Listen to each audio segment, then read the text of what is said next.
షాబాద్ లో జరిగినటువంటి సభలో కేటీఆర్ గారు ఏదైతే మాట్లాడిండో మరి అవన్నీ కూడా ఓర్వలేక చెప్తున్నటువంటి మాటలు ఇవన్నీ కూడా ముఖ్యమంత్రి గారు రేవంత్ రెడ్డి గారు సంవత్సర కాలంలో చెప్పిన అన్ని కూడా హామీలన్నీ కూడా ఒకదాని ఒకటి చేయడం జరుగుతుంది. ఓర్వలేకనే అవన్నీ కూడా వాళ్ళు మాట్లాడుతారు కాబట్టి ప్రజలు నమ్మే పరిస్థితిలో లేరు ఎవరు కూడా.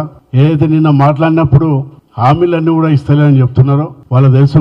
ఏదైతే కాంగ్రెస్ పార్టీ ఇచ్చిన మాట ప్రకారంగా రేవంత్ రెడ్డి గారు 3 హామీలు ముందుగా ఇవ్వడం జరిగింది. మళ్ళీ కూడా అన్ని జిల్లాల్లో కూడా రివ్యూలు పెట్టి ఎమ్మెల్యేలు మంత్రులు తెలంగాణ అన్ని జిల్లాల్లో కూడా మరి మీటింగ్ పెట్టుకొని నిర్ణయం కూడా తీసుకోవడం కూడా జరిగింది.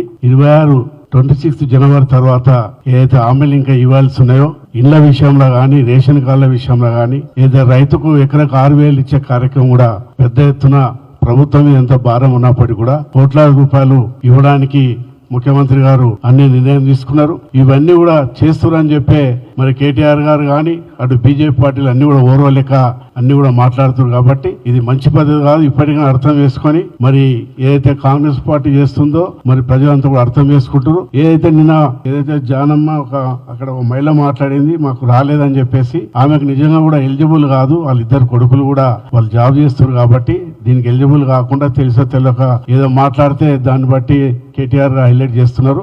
ఇది మంచి పద్ధతి కాదు. ప్రభుత్వం చెప్పిన విధంగా ఏదైతే హామీలు ఇచ్చినో తప్పకుండా అవన్నీ కూడా చేసి తీరుతుంది.